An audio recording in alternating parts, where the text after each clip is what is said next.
Homework 16, Exponential and Logarithmic Equations, Video 3. Exponential equations can't get the same bases, Part 1. In the previous two videos, we had exponential equations, and our main move was to rewrite one or both sides so that they were powers of the same base. We cancel the bases and put the powers equal to each other and then finish solving. But that's not always an option. For example, consider this equation. Solve 3 to the x plus 1 power equals 8. I'm not going to be able to rewrite both of these as powers of the same base. I can't break down the 3, so I'm stuck with it. And clearly 8 is not a power of 3. It's not even divisible by 3, much less a power of 3. So right out the gate, I can't do the first move that I did before. I can't get the same bases. So what do we do if we can't get the same bases? Well, we have to take a different approach. But with a little bit of guidance, I think I can get you to see it before I tell you. Remember my goal, get the x by itself. The x is currently located in the exponent. I don't want it up there. I can't solve for the x as long as it's up here, so I need to bring it down. Wait a minute. Did we not bring down powers before in the previous series of videos? Excuse me. Get a drink here. We did bring down powers before. When we used the power rule, recall that the power rule says if we have a log, which we don't right now, any base of something to a power, then we can pull that power down in front of it. It's the power rule. Dragging down exponents since the beginning of logarithms. There's a problem though.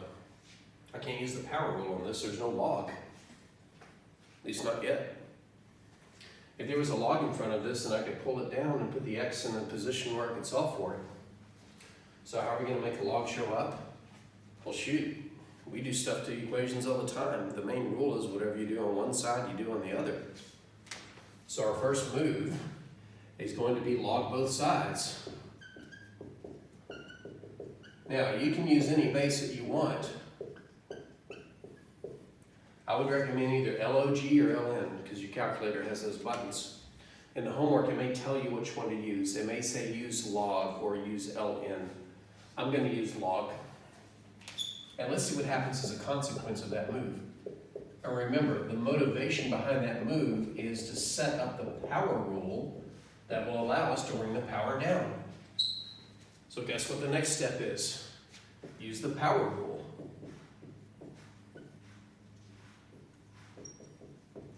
Okay, power rule.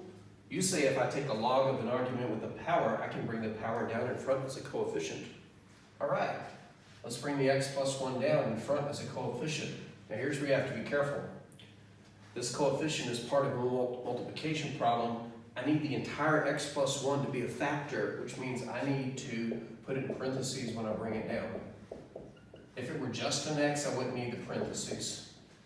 But since it's more than one term, I do. Now the good news is the x is in a position where I can solve for it. The bad news is the equation is clogged up with logs. But don't let that discourage you. These are just numbers. I don't know what they equal, but they're numbers, so I can do number things with them, like multiply and divide and add and subtract. Well, I can try to add and subtract. So if you get over the fact that these are just unfinished number problems, and look at this just as a regular equation, how would you solve for this? Well, there's a couple of things we could do. We could distribute this log to both halves to get rid of the parentheses, or we could divide both sides by log of 3. Sometimes distributing is not always going to get us what we want, so sometimes dividing is not always going to give us what we want, so I'm going to take the distributive approach. Your third step is to finish solving,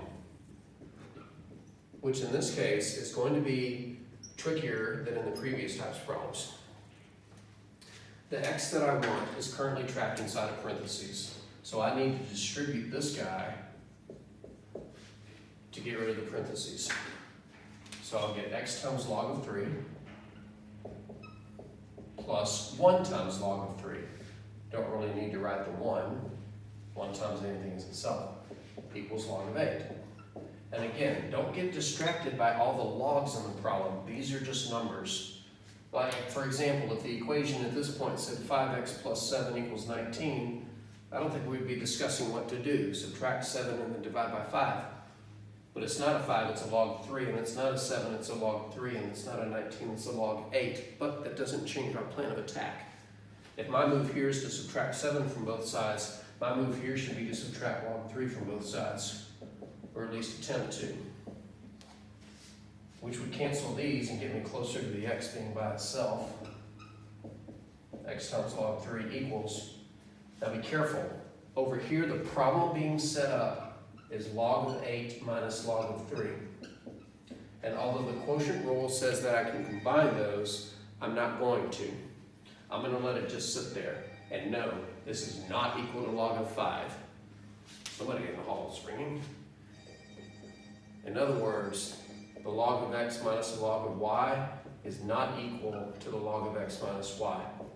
It's not distributive like that. So you got to be careful when you start doing arithmetic moves with logarithms to not do things that you're not allowed to do.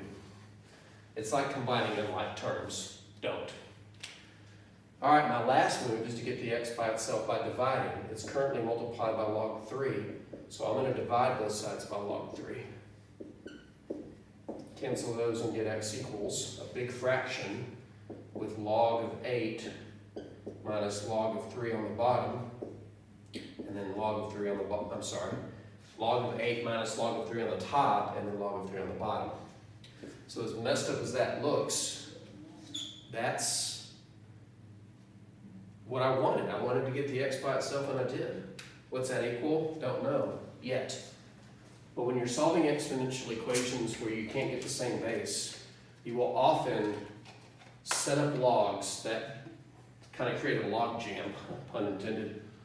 But if you just keep in mind that these logs are just numbers that you don't know the values of, you can do the same things with them that you do with any other numbers.